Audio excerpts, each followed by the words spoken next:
ओम नमो भगवते वासुदेवाय नमः।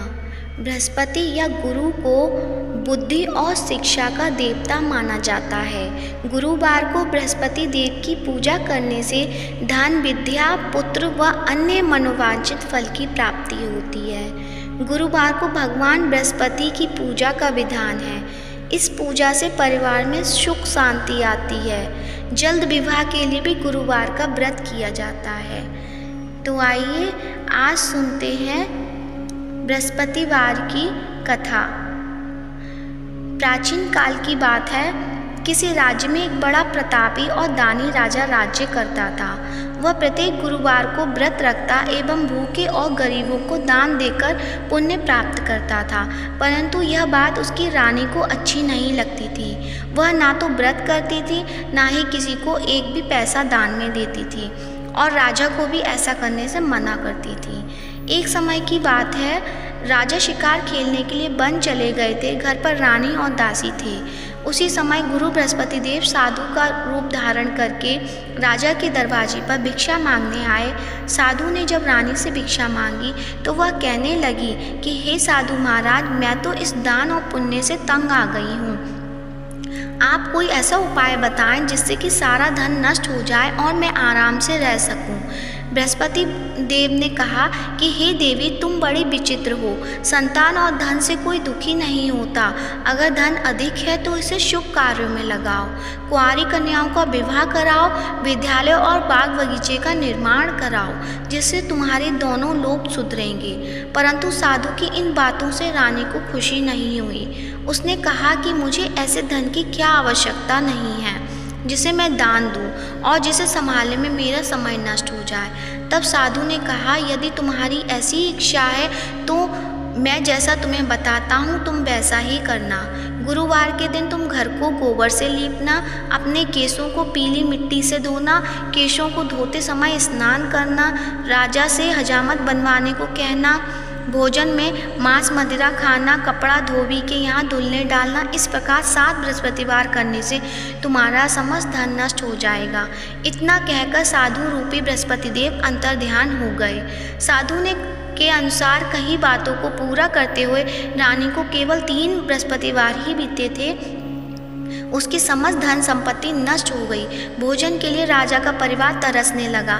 तब एक दिन राजा ने रानी से बोला कि हे रानी, तुम यहीं रहो, मैं दूसरे देश जाता हूँ, क्योंकि यहाँ पर सभी लोग मुझे जानते हैं, इसलिए मैं कोई छोटा कार्य नहीं कर सकता।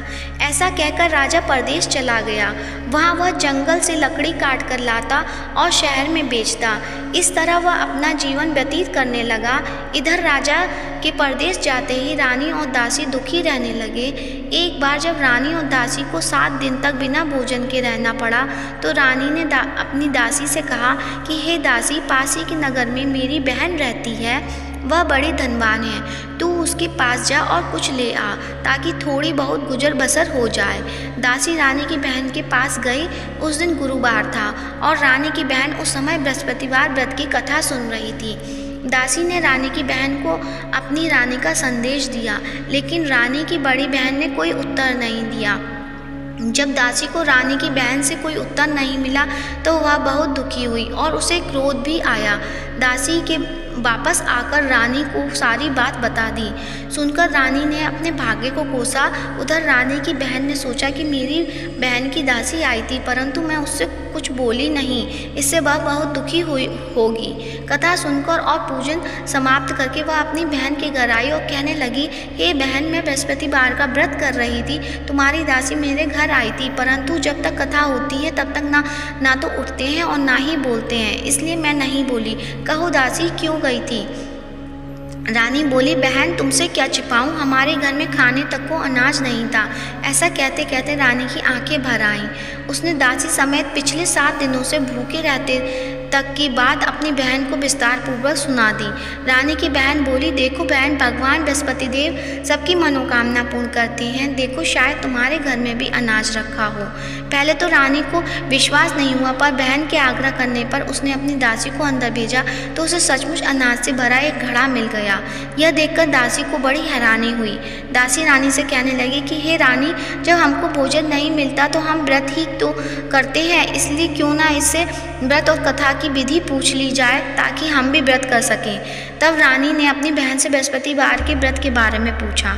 उसकी बहन ने बताया, बृहस्पतिवार के व्रत में चने की दाल और मुनक्का से विष्णु भगवान का केले की जड़ में पूजन करें तथा दीपक जलाएं, व्रत कथा सुने और पीला भोजन ही करें। इससे बृहस्पति देव प्रसन्न होते हैं। व्रत और पूजन विधि बताकर रानी की बहन अपने घर को लौट आई। 7 दिन के बाद जब गुरुवार आया तो रानी और दासी ने व्रत रखा।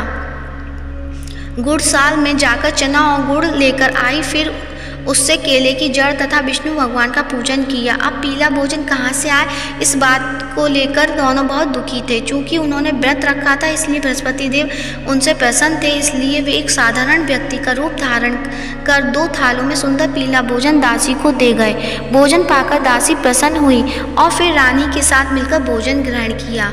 उसके बाद वे सभी गुरुवार को व्रत और पूजन करने लगी। बृहस्पति भगवान की कृपा से उनके पास फिर से धन संपत्ति आ गई, परंतु रानी फिर से पहले की तरह आलस्य करने लगी।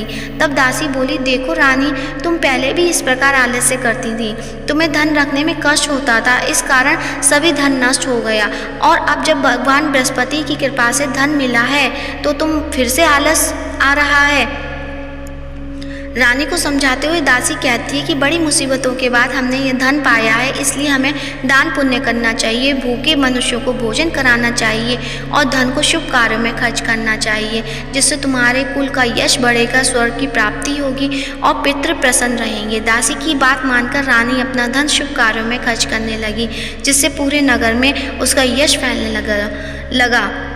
बृहस्पतिवार व्रत कथा के बाद श्रद्धा के साथ आरती की जानी चाहिए। इसके बाद प्रसाद बांटकर उसको ग्रहण करना चाहिए। बोल विष्णु भगवान की जय, वीर भगवान की जय, बृहस्पति देव भगवान की जय।